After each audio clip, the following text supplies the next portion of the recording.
Okay, well, thank you for coming to our panel. Before we start, I wanted to thank the San Francisco Chronicle with this event, and also the Berkeley Public Library as well. When the event is over, we'll be having a book signing, and you'll be directed towards that venue where that will happen. Also, the authors on the panel, the books are for sale to Mrs. Dalloway's, which is on Milvia and Center, if you want to stop off and grab some copies, which would be great. So before we get started, I wanted to introduce myself. I'm Alex Green, and I wanted to kind of have our panel introduce themselves as well. So what they'll do is say your name and maybe the title of your newest book, and maybe just a brief 1 or 2 sentence synopsis of what it's about. I'm first. Okay, I'm the illustrator of Double Happiness, and the book is authored by Nancy Tupper-Link, and this book is about a family of Chinese American, and the kids is about how the kids adjust from moving away from their Asian family at the East Coast, at the West Coast here in San Francisco, and to the East Coast. So there's 2 children in this book. One is a boy, one is a girl. The boy is younger, and the girl has a little bit more difficult time for the move because she is much more attached to her family here in San Francisco. And the boy, he's just being a little boy, and he's just very excited about the whole adventure. So one thing unique about this book, it has 2 voices. The girls, Gracie and Jake. So there's 2 voices, 2 stories from the 2 different perspectives. Okay. My name is Jim Averbeck, and this is my book, One Word from Sophia. And it is about a little girl whose one true desire is to have a pet giraffe for her birthday. She's got 4 problems: her mother, who's a judge, her father, who's a businessman, her uncle, who's a politician, and her grandmother, who is very strict. And it's about how she sort of navigates and negotiates the adult world to make her dreams come true. So my name is Maria van Lieshout, and I illustrated and wrote both these books. They're with Chronicle, and they were inspired by my son. When my son was, just little, and he's still little, he's 6. But when he was, 3, 4 years old, we were working really hard at potty training him. And I was basically looking for a book that spoke to my son directly, as opposed to speaking to the parents, because there's a lot of potty books up there, but I felt the ones that I came across either were directed more at the parents, they were kind of how-to books, or if they spoke to the kid, they had this very serious tone of voice. And I was looking for a book that was funny, that made it into kind of a fun experience instead of taking it so seriously. Couldn't find it, so I was like, well, I guess that leaves me no choice but to go out and do it myself. So what I tried to do in this book is I tried to speak to the kid directly, and kind of embrace the fun things about it. Embrace, the poop and the bodily functions and the sounds and the because you got it. If you're a parent and you're going through this, if you're trying to avoid that part, it's going to be a hard battle. So I was like, I may as well, grab the dragon by the horns and do this. In addition, I brought in kind of the message which I know worked for my son, which is like, fantastic, you did it. You're a big kid now.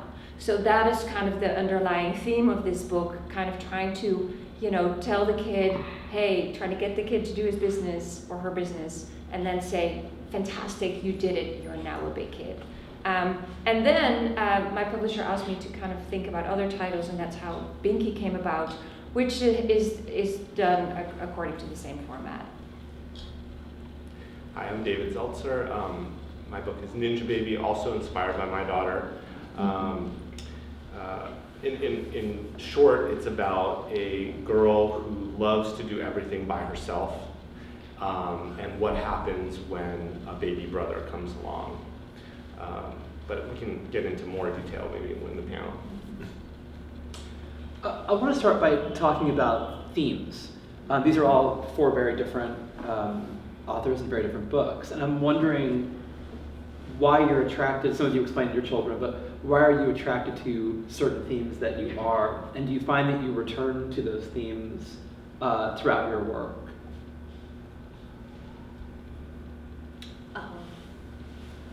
Yeah, anyone can. No? Yeah. Do you wanna go? I'll go. I'll go. Yeah, I'm attracted to certain themes. My work has I think, as an overarching theme, it's often about family. And I'm not really sure why that is. I guess because I grew up in a really very loving family, and I had a good childhood, and I guess my inner child still remembers that, so I talk about that. But a lot of times, also, I'm trying to really examine the emotional life of children, and which can be pretty high-pitched sometimes. And I think that that's like the most important thing for a children's book to do, is to key into that, key into the emotional life of a child.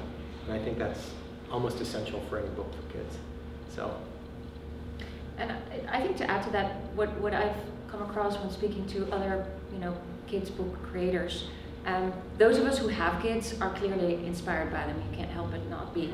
But many of us don't have children, and I think we've all been kids. And I think the important thing is when you create for kids that you can sort of channel that sort of inner kid in yourself and kind of go back to, okay, what did I love? Even if you have your own children, you kind of look at your own children through the filter of a parent.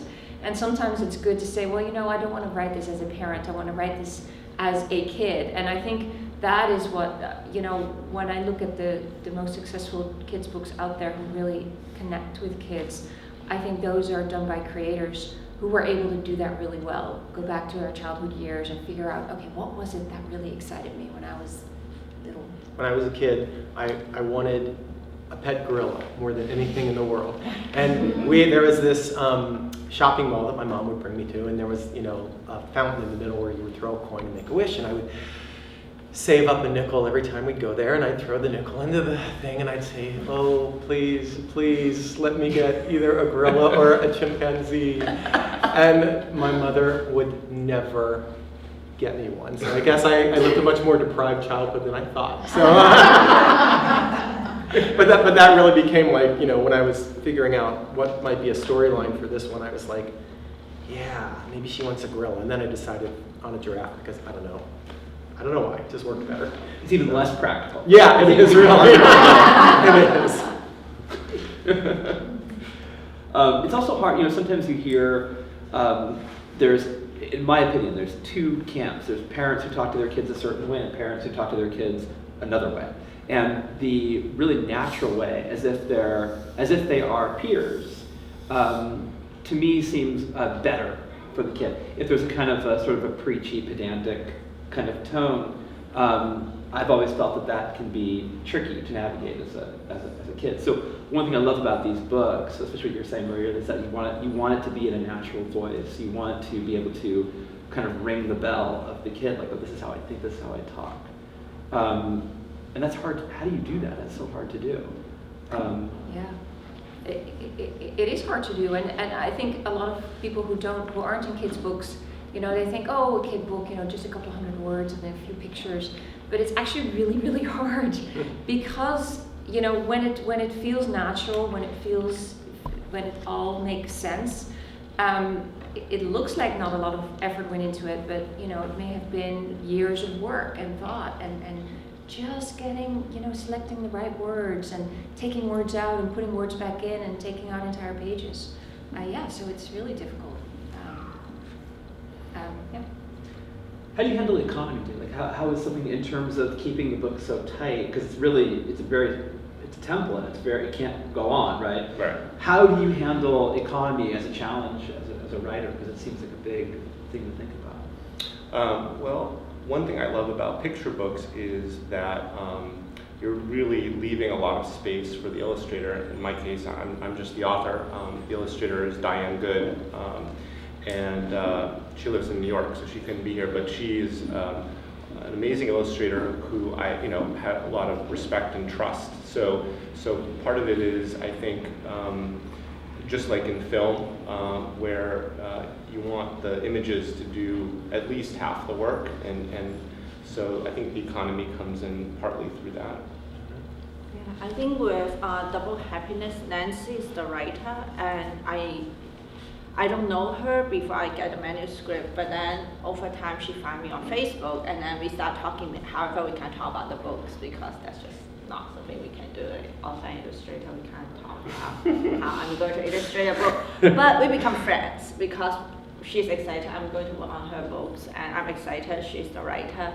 And we become friends. I learn about her family, and eventually I discover I'm pretty sure the story is inspired by her family because she has 2 kids. Her husband is from the Bay Area, now she's in the East Coast. So while it's not a real story, but it's a lot inspired by the family on both sides. And her husband is Chinese and she's Caucasian, and that mix of culture. So the first time I got the manuscript is also one of my first books. This is one of my first books with a major publisher. I'm like, oh, it's a poetry. Oh no, poetry is the hardest to illustrate because you can interpret in so many ways. And Chronicle, they are very nice about it that you can do whatever you want. In a way, it's a good thing. In a way, it's a bad thing because it's like, if I interpret the poetry in the wrong direction, it could be a disaster. It'll be a lot of revision. So, but then no, just do whatever you want. I'm like, okay. So I read the poem many times, and it helped to know the author as a friend.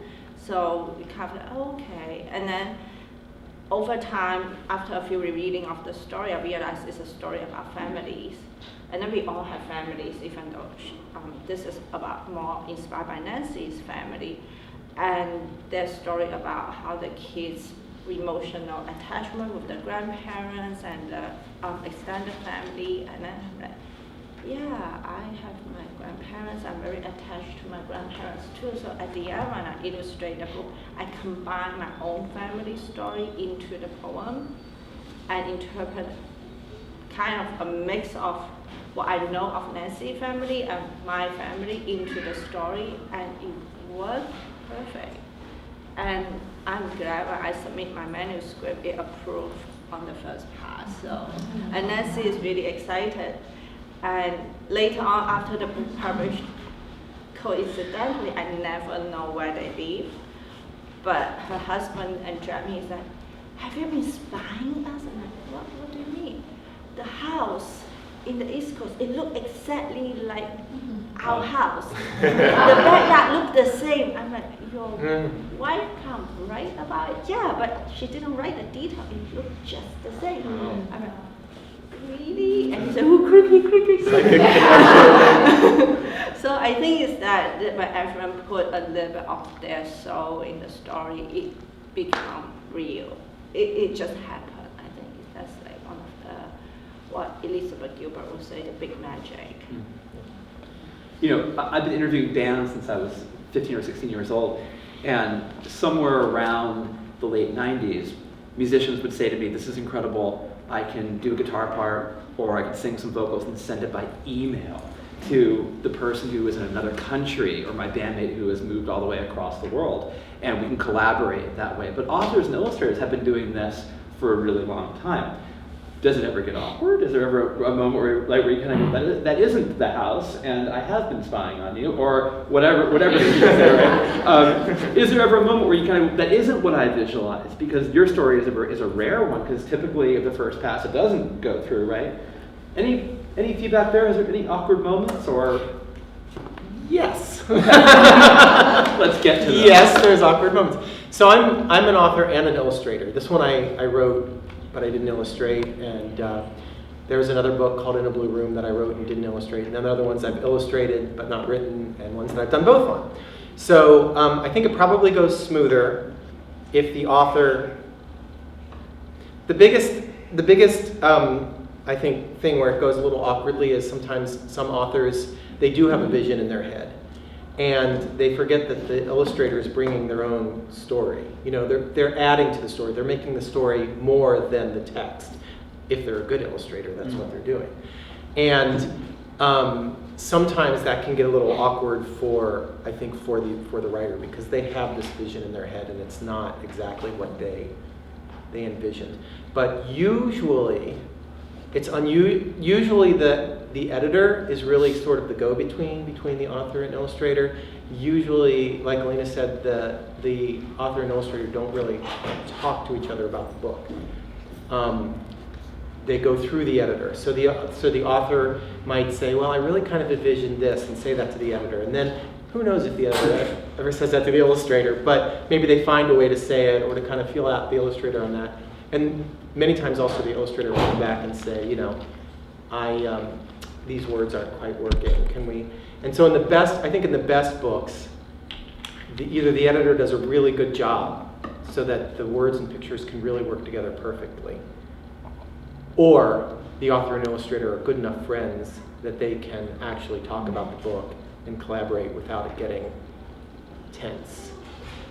But it does happen sometimes that they do Yeah. get tense. Yeah. And that's kind of one of the editors. That's why I think editors try and keep us separate, because they don't want the tension. I kind of contend that from tension and conflict, good things can come. It's a painful process, though. So I'd like to see more collaboration happening between authors and illustrators, but I understand that when you're the editor and you're on a schedule, you can't afford for your author and illustrator to be fighting for a month about something, you know. I've seen it work really well when there's a great kind of understanding and an equal relationship between the author and the illustrator, like they're good friends, they're like business partners, they can be completely honest with each other. I think in a relationship where, for instance, it's a very experienced vocal author and maybe a more beginning shy illustrator, it could go really wrong. Or vice versa. Or vice versa. She's mostly an illustrator. But well, I do think that an editor tends to protect the illustrator because the story exists first. Yeah. The story is written first. That's what it's in existence first, and that's what gets acquired. And I think, and I understand that when, you know, an author sells their book, they're really excited and they're like, they have this vision in their head. So then when an illustrator steps in, they have to give up something. They do actually have to relinquish their story to another human being that they perhaps have never even met. And that's a scary thing. Yeah. And some authors do a really great job and a really eloquent job of that. And there's others who become a little bit, you know, they become a little possessive. So I think that's where the editor steps in, is like, hey, let me manage this. And I think that in many cases that's a good thing. But yes, if there is a great relationship already, or there can be, or, you know, the author and illustrators, they're equals and they can tell each other, well, maybe I don't agree with that and here's why, I think it's even better. Yeah. I think that is the ideal, but that can't always work. That's true. David, Oh, I was going to say, the other, did you have a different question? No, I was gonna- Okay, yeah, so on this, I would say, so all of, so I have a few picture books coming, and so far, in terms of the ones being published, they're all I wrote and an illustrator's been hired. But I'm lucky in that I have a very good friend who's a very talented animator and illustrator, and we live near each other. So it's actually a very different approach. It's not even that the editor is going to bring him on, it's that our projects from the get-go, those particular projects, are conceived together. And actually we've agreed that we're just going to be co-creators. It's not even going to be written by me and art by Ben, because we're involved in both aspects of it, and that's fantastic. And that's, I think, if I had to guess, some of the richest future work in picture books is going to come from that, because a picture book is such a delicate and interesting balance between words and pictures that if you can, the DNA of the picture book can come from that kind of merging of an author and an illustrator's ideas from the get-go, and that's the seed. All kinds of magic can happen that can't happen with a wall from an editor or publisher keeping everyone separate for understandable reasons involving politics and diplomacy and human relations and finance. But in terms of the art and creativity, I love that way of working. And I don't want to disparage the other way. There's a lot of great things that can happen where you relinquish your work to a great person who hopefully you respect and you care about. So that important decision is, who is your illustrator? That's when I think authors should really speak up. And I did for a book that's coming. I didn't like a particular choice. I voiced that. They eventually came around to a much better choice, and now I feel very comfortable to relinquish the work and say, hey, let's see what she brings to it, and without my interference. So that's really interesting too, but I love the way of collaboration from the get-go. I think kids get used to the idea of seeing certain pictures with certain words and associating, right, those images throughout a course of 5 or 6 books or 7 or 8 books. Oh yeah, right. Absolutely. You develop a certain language that works together. Yeah. Yeah, the visual language works as strong as the written. Yeah. I'm curious to know about, when I was a kid, my mom was a psychologist here in Berkeley, and I remember I found a book on the table, and it was about divorce, and it was about these alligators that were getting divorced, because divorce is big in the alligator community. I don't know if you guys knew that. And this is back in the 80s. So, and that was she was telling me it was one of the first of its kind. And it was, and I understood as an 8-year-old, I understood what was going on. I understood that was for people my age to understand and make sense of what was happening. Divorce is an issue that is not finite. If it's about, being potty trained, or there's a beginning, a middle, and an end, which we don't need to sketch. But you guys get it. But in terms of divorce, I have friends now in our 40s that still talk about how their parents' divorce affected them. So that's an issue which is ongoing. So I'm wondering how to address issues, and we're going to sort of move towards bibliotherapy.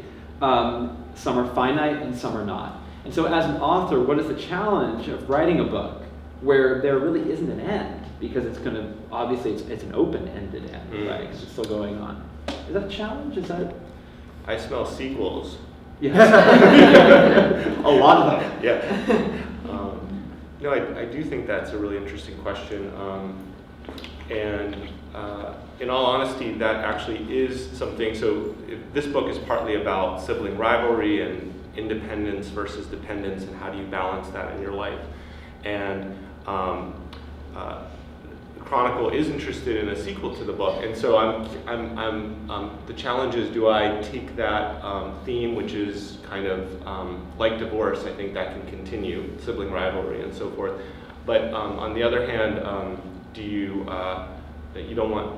for a picture book, it's really interesting to go to new territory with the same characters, or introduce someone else.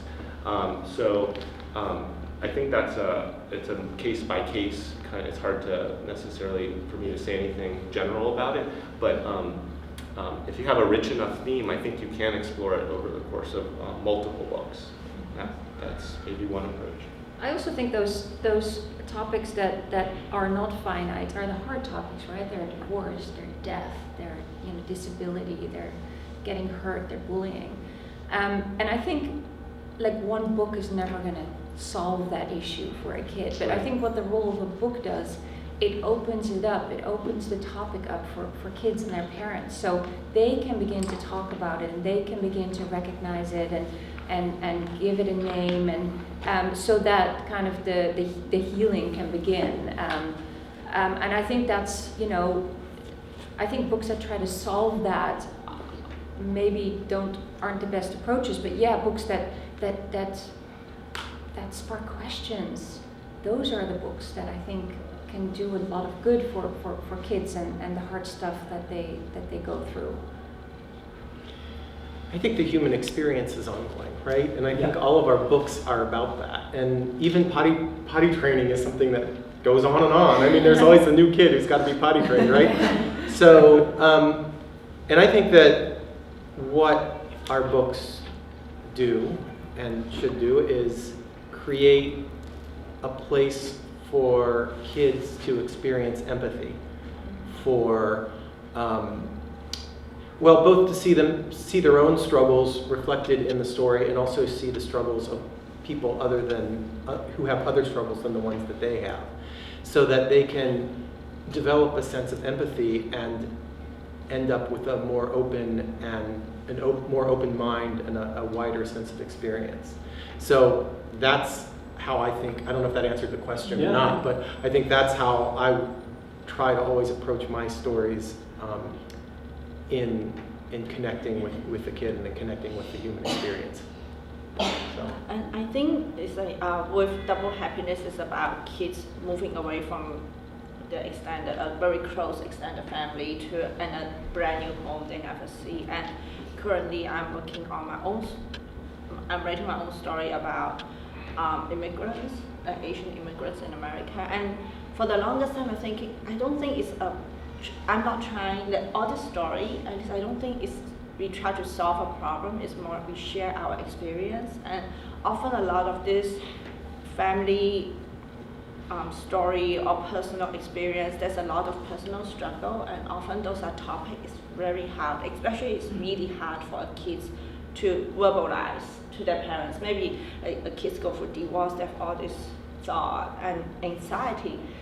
They have it inside them, but they may not know how to express. And then sometimes you overhear other people around you make commentary, good or bad. It's like, oh, I have this other thought. Am I wrong, or am I right, or am I weird? So it could generate a lot of self-doubt, but I think with storytelling is when they write story about other characters have similar experience, and with different type of books, it's like, oh, there's all this different character, and there's different experience. I guess it's okay that. Like Jake is excited about the move. He has no problem moving away. So it's like if a kid is excited, I'm going to this new family, new adventure. It's okay to be happy. And then there's another kid is like, I'm really nervous. I really miss my grandparents. What happened to me at a new place? Will I like it? And it's okay to be nervous too. So I think it's a way for kids that often they don't know whether they are at the right track. And there's no right track. It's okay to address those emotional issues, and if they can verbalize, I think another option is just nice to read about it and other kids have similar experience and it's okay. So I think that's just a comfort also. Whether there's a lot of talk about what is traumatic and what trauma really is, and I always associated PTSD with war. Right? Where's this question going? You guys are like, what's he talking about? But trauma can actually be something which can be associated around a fear of not being able to handle yourself in the bathroom, or a new culture, or a divorce. It could be a huge range of things that can still come back in weird ways as you get older. Even my mom was a psychologist. I went through a period of time when I was in 5th grade where I couldn't eat breakfast for 5 years because we went to breakfast and I ordered pancakes with no butter, and they put the butter inside the pancakes, and I bit in and I felt utterly betrayed by parents. But for whatever reason, it was so surprising to me and so horrifying because I had a real problem with butter. I'm not even sure why, and it's never gone away. But that was so traumatic for me. Even my mom, who was a psychologist, couldn't figure out how to make that go away. So my larger question here is that, do you think I'm going to be okay? They have margarine now. A whole other complication. My question is, there's such a tremendous responsibility on the writer of these picture books because these are big issues. And I think sometimes parents in the old days would go, it's just breakfast, it's just the toilet. But in fact, these are big things. So do you think about that when you're writing? There's the responsibility of conveying a message or allaying a fear of a child. How do you feel about that? Definitely not early on, because I would find it very stifling and kind of block me if I thought too much about a lesson or a responsibility. So I think for me personally, initially it's about exploring a character and seeing what is interesting and entertaining and exciting about the character and where that takes me. And then as I start to see some themes emerge, that might be a great place to, later on in the process, to start to, oh wow, there's a theme here about this, and I wonder if maybe I should tweak that a little bit because I actually I don't believe this or I believe that, and some tweaking occurs, I think. But definitely not too early in the process for me. I agree with David too. I think I try to think about, showing an experience, showing kind of what Jim just said, try to create something that kids will either recognize themselves in, or perhaps if they don't know that experience, introduce them to an experience that other kids know. So try to get them to open their minds instead of focusing on a lesson. That wouldn't work for me either. I would just I try to just show a situation. I try to infuse it with humor, and that's good enough. I have to answer the same way. I mean, I'm about writing the story, making it interesting, amusing, funny, whatever, sad. It keying into the emotional life of the child, exploring a character, playing with language is another thing that's big with me. And I do all of those things, for myself. Like I'm just like I write the story because it's for me. It's because I wanna like this story when I'm done with it. And then what does happen sometimes is that afterwards, things, people start interpreting your work and start noticing things in your work that you may not have even noticed yourself. And then that's when I guess I start to kind of think about it, like, oh yeah, I guess that might be something that is true. And I ask myself, did I put that in there intentionally? Didn't I? I don't know. I think it's more like an after the fact kind of thing. Like with One Word from Sophia, the illustrator chose to make the family multiracial, and that's a big issue in children's books today. Is that there's a push right now for more diversity because there wasn't enough. There's a very it's like 3% of books have non-white characters or something, and so there's a push to have more diversity, and the illustrator interpreted my story that way with this multiracial family. And then this whole book sort of became one of the books that was touted a lot for diversity. So that became an issue afterwards that I had to look at, think about, and discuss when I'm on panels and things like that. Did it surprise you that the illustrator interpreted it that way? That was sort of out of nowhere, and you kind of went, oh. It did. It's very weird because I recently read an interview with her where she said that it was my idea. And I was like, oh, really? I don't remember that. But it's possible. I suspect it might have been the editor's idea, but I don't know. I know that, maybe she said something and I said, well, yeah, that sounds like a great idea. I don't know. I mean, I think we both think it was the other person's idea. I was surprised that she thought it was mine. I don't know. But I was delighted with it. My family is multiracial, and so I felt very comfortable being the person who could talk about that.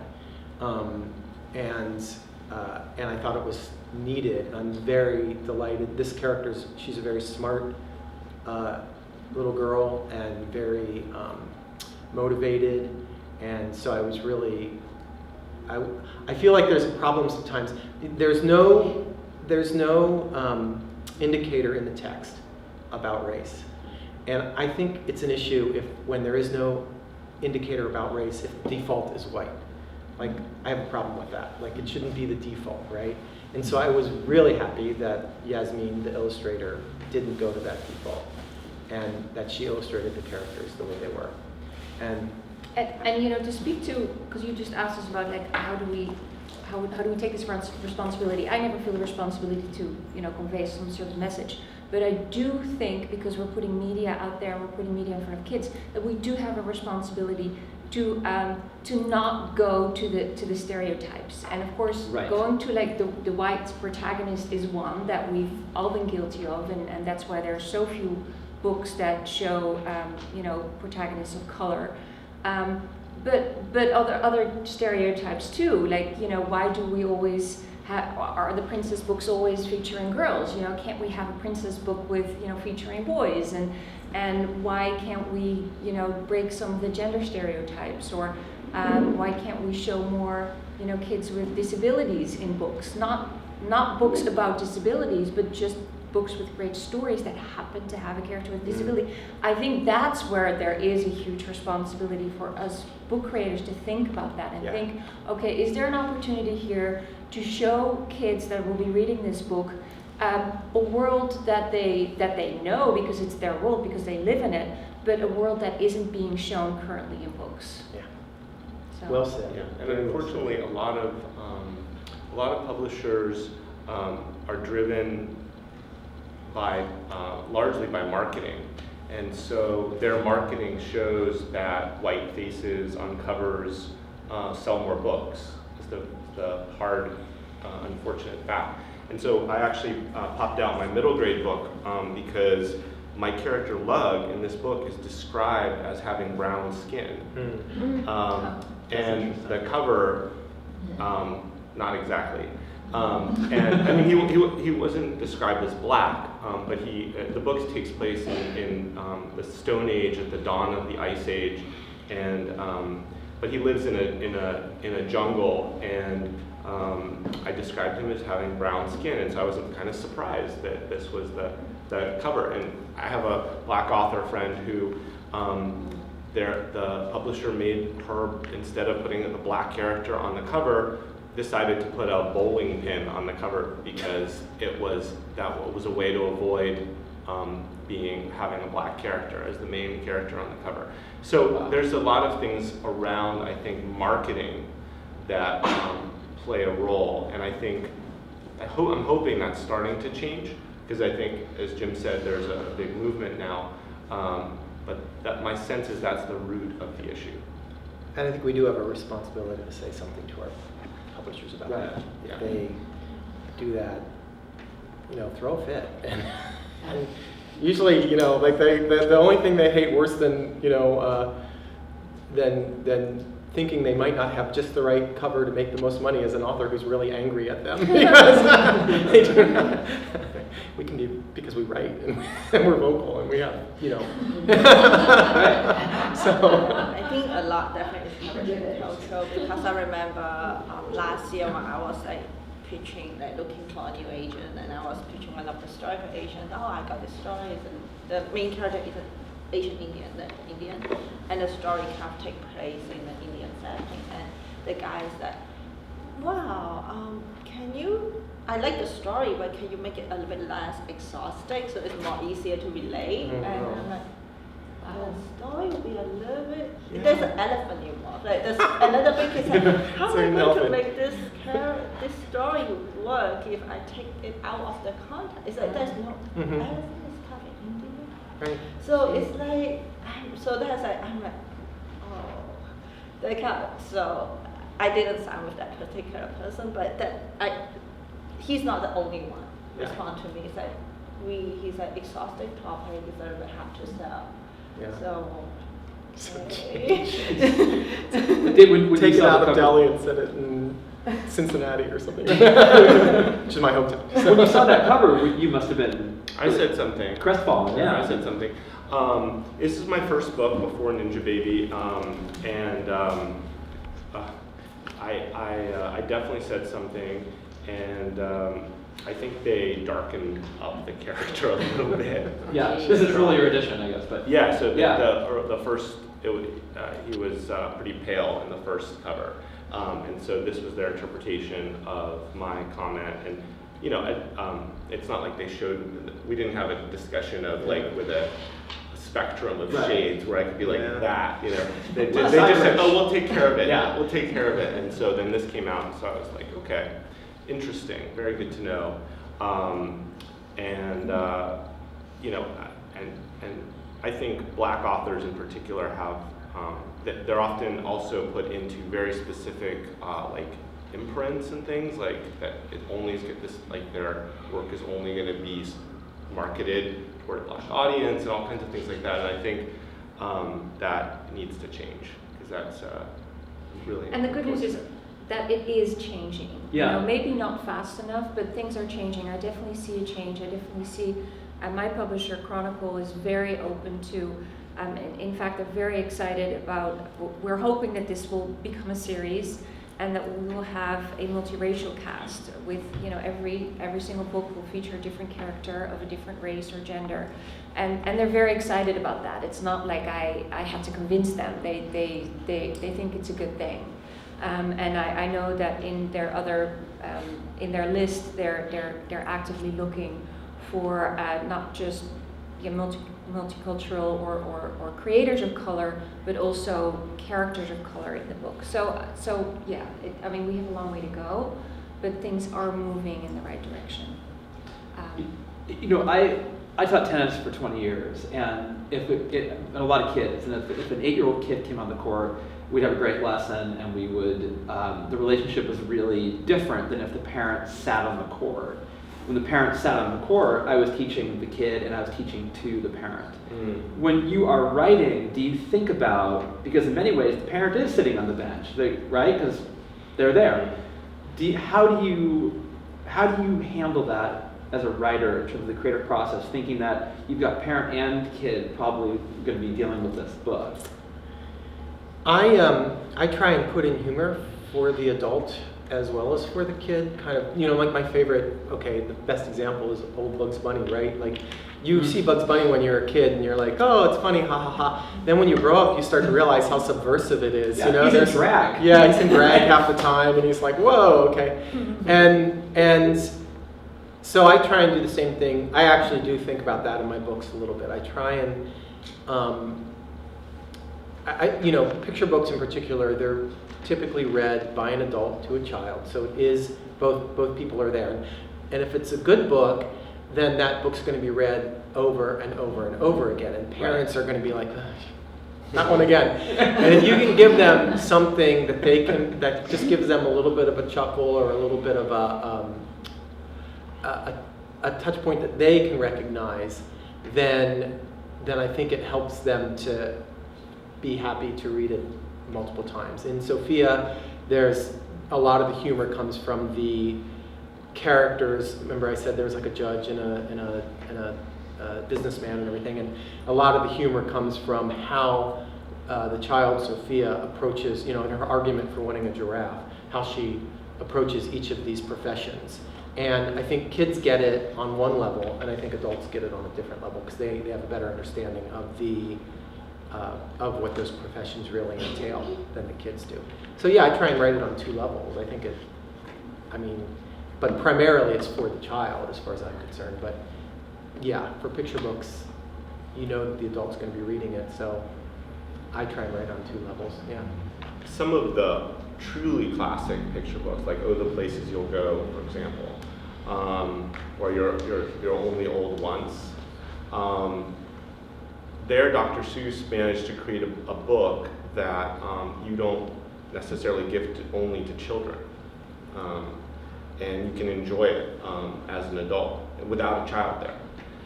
So I think that the medium is amazing in that way, in that it's not really, we market it toward children, and there's a great reason why. A lot of picture books really are mainly for kids.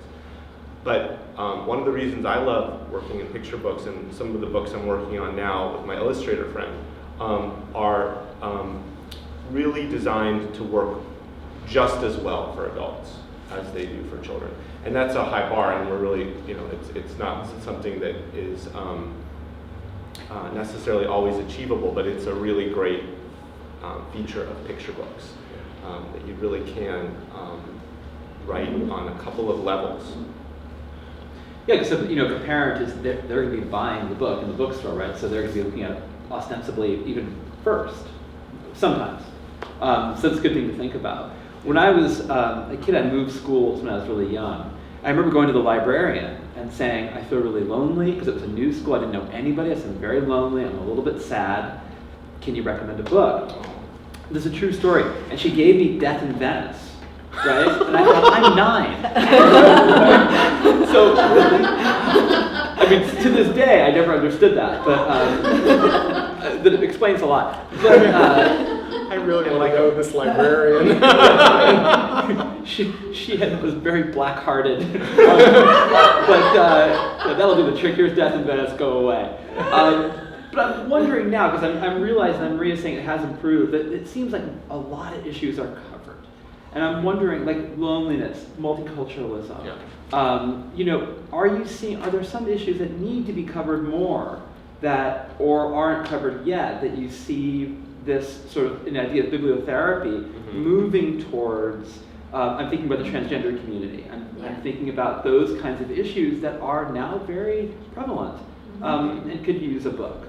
Yeah, I think it's happening. I mean, there's one, George, just came out about the transgender community.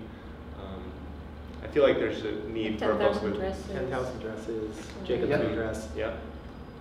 I think in some areas there's a great development, like I think, addressing the transgender community. I think there are some areas still that I haven't seen anything. Like I think, kids with disabilities in books, there isn't much. And one pet peeve of mine, because I grew up in Europe where picture books are very different, is, I'm sometimes puzzled at, and there's a kid here, so I'll, but at the lack of euphemistically nudity, discuss this. there's the editors and parents are really worried about nudity in books, and that is something I'm a little puzzled by, because I know in Europe, in books for kids, it's out there, and I think that's a healthy development, because in Europe we teach kids, nudity is normal, and it's normal to, take a bath with your parents and to ask questions about certain body parts, and that's fine. And here people get really nervous when you talk about that. Yeah. So, Right. I think that's an area, I don't know if that will ever change. Maybe that's just, America versus Europe. But, that's an area where I would love to see some development. I'd like to see development in gay characters, even in picture books. Right now, most gay characters are two mommies or two daddies. And there are picture books that deal with sort of romantic love. There's like Henry in Love, which is a little bunny falling in love, a little boy bunny falling in love with a little girl bunny. And, there are other books like that deal with that sort of crushes, like a crush on a teacher, things like that. And I would like to see some of those books, I would like to see books like that have gay characters, so that it's not such a foreign topic. It's a little dicey and hard, because people, when they think of gay, it becomes sexual, and Right. It's a picture book, so we're not trying that. But there is there is love there, and why can't that be shown in a picture book that deals with that, instead of it just, two mommies and two daddies is a great start. Yeah. But there's more to that community than that, and I'd like to see some of those things kind of come down into the picture book level. But I believe there's actually issues around romantic love in picture books in general. My very first picture book that came out in the US was called Bloom. It was about a little pig who fell in love with a butterfly. And I got some blowback in Really? reviews from people who felt that romantic love doesn't have a place for young children. And I was puzzled about that. I'm like, girls, kids develop crushes, and Absolutely. it's not sexual, but it's there, and Yeah. but yeah, no, there was definitely some blowback that I got. And if you talk to most gay men, will tell you that they start to have that they know some inkling of their own identity, even when they're like 8 and 9 years old. And it's not sexual, but it's there. And so how do you write a book for that kid and get it published in America? I don't know. I haven't figured that one out yet. So That hasn't happened yet, right? That actually there are some. There's one that's kind of like, I was talking to my friend on the way over on BART, and we were remembering King and King, which I guess was originally a Dutch book. Yeah. And then it was translated and published here by Tricycle Press here in the Bay Area. And, so that's one example. There probably are others. That's the only one I could think of right offhand. I don't think it's not a very common thing. And like Maria said, there are also, the picture books that feature that sort of a crush or that sort of a more romantic kind of love are not super common. Most picture books are about family and about, like loving your parents and loving your grandparents and loving your siblings, and because that's the reality of child's world at that age. But, you know, by the time you get to the upper part. And the other thing is that sort of actually mixed into this is what David was saying before was that, you know, there is this market that could be developed for older kids reading picture books. And it's kind of starting to happen. And then it's like sort of like graphic novels also have become this middle thing, and then that's kind of pushing down. You know, that's pushing down into the younger ages. So that's becoming picture books for older kids. Do you see what I'm saying? Yeah. And so, and I've always thought there is even a market for picture book for adults. There's a couple books, and there's one whose title I can't say because it's you'd have to bleep me out.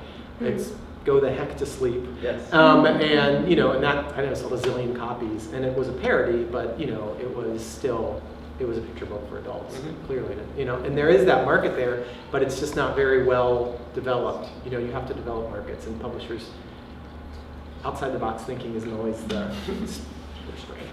So anyway, yeah. Besides the more serious social issues, I don't know whether it's just me. Sometimes I miss the good old cultural mythology-based storyline, Yeah. which you see some, but very few.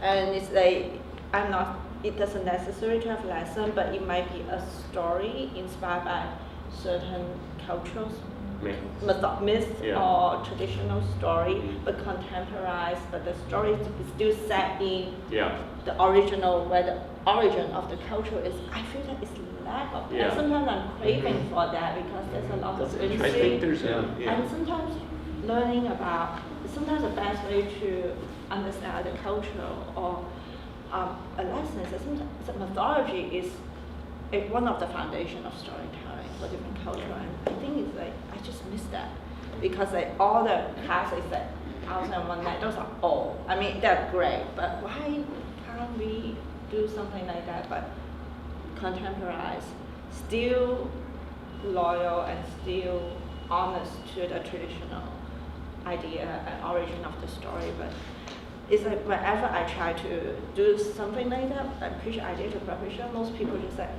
that's too exhausting, that's too foreign, kids will not like that. But I'm like, when I was a kid, I loved those. Yeah. And Yeah. everyone loved Greek mythology, Sure. Roman mythology, Thousand and One Night, and there's some culture is like a little bit foreign, not harder to obtain. But now with all this information, there's much more understanding of different cultures. Like, why no one like say a modern reinterpretation of American Indian folktale or something in a fun way?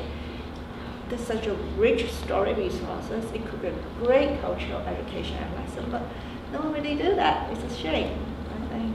It's an interesting idea and a good one. I've had the chance to interview bands that I've just loved my whole life as a journalist, and there have been 4 or 5 occasions where I've blurted out, and I couldn't even help myself, even when I told myself not to say this. You got me through high school, right? And I really meant it. You know, like you got me through high school, and you know, I'm still trying to get Morrissey to sit down with me because I want to tell him that the most, because I really feel like I owe him. But I've said that to We all owe a Morrissey. lot of people. I mean, yeah. I did say that I got a chance to say it to David Bowie, and I really it was an amazing moment. But have you guys had moments in your lives where the feedback that you've gotten has taken you by surprise in a really moving and real way? I had a girl come up to me, and I'll never forget. She said, "I've been saving up, and I spent my whole allowance on your books." So that was so sweet. And then the other thing that was just a little boy just came up and hugged me after a talk and said nothing, and then just walked off. So those were the 2 for me that were the most meaningful. Certainly it's fun to get good reviews and famous people saying things about your books, so those are thrilling, but those were the 2 that I would say were the most memorable. That hug sounds like the best review you could ever get. Yeah. It'll never get better than Exactly. that. That's perfect. Yeah. Until wordless. Yeah, exactly. Yeah, and as a journalist, I go, why didn't I think of that? That's what I do from now on. Anybody else? I'm just curious to hear. I mean, it's always nice to hear from readers or parents of readers. Yeah. I think anytime you hear back from anybody who's read the book, it's always a great experience, and you're like, okay, this is why I do it. You know, I've gotten an email from a mom who read with her daughter the second book I did, which is Peep, a little book about taking a leap.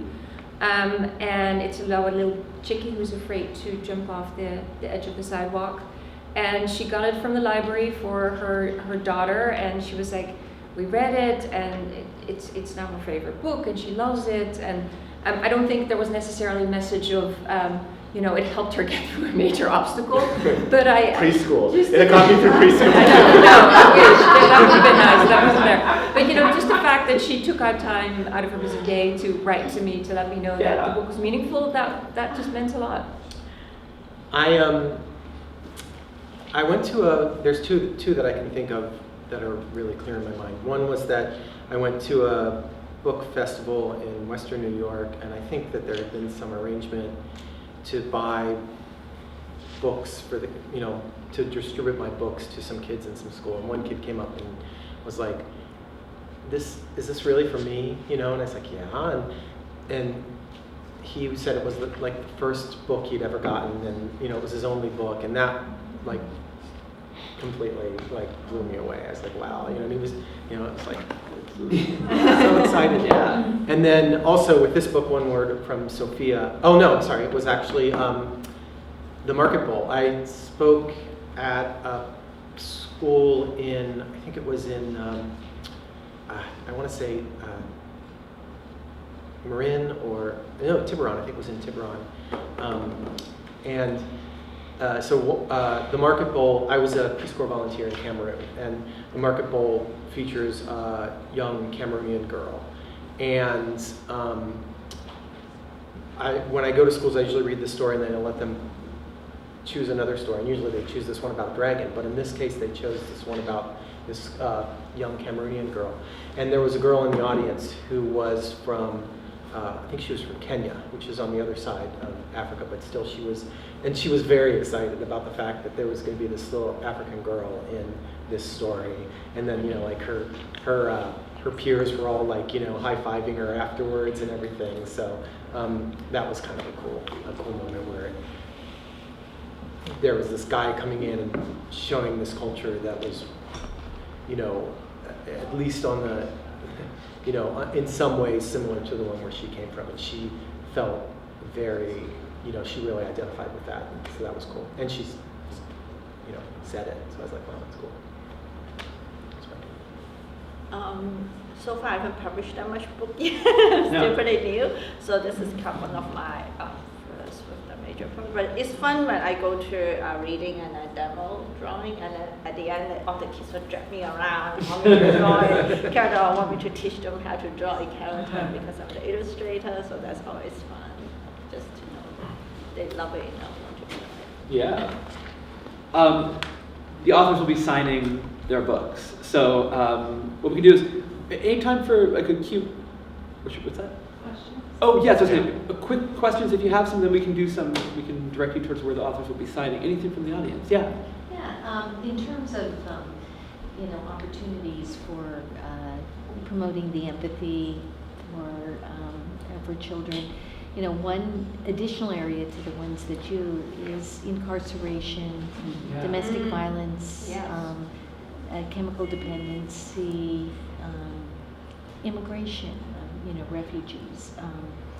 So, I understand kind of the economics because you've got adults buying the books and reading the books. And, in some of those cases, adults are not the heroes.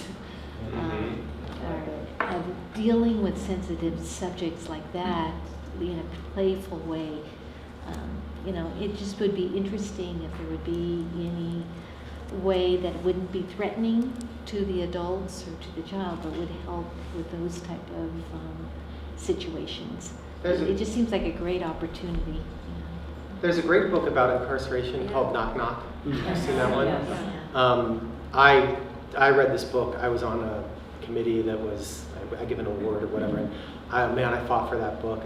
I couldn't convince all my fellow committee members, but it's an incredible book I think the key is always to, again, focus on what the child is feeling. Mhm. And the Mhm. child, it's about a kid whose dad goes to prison, and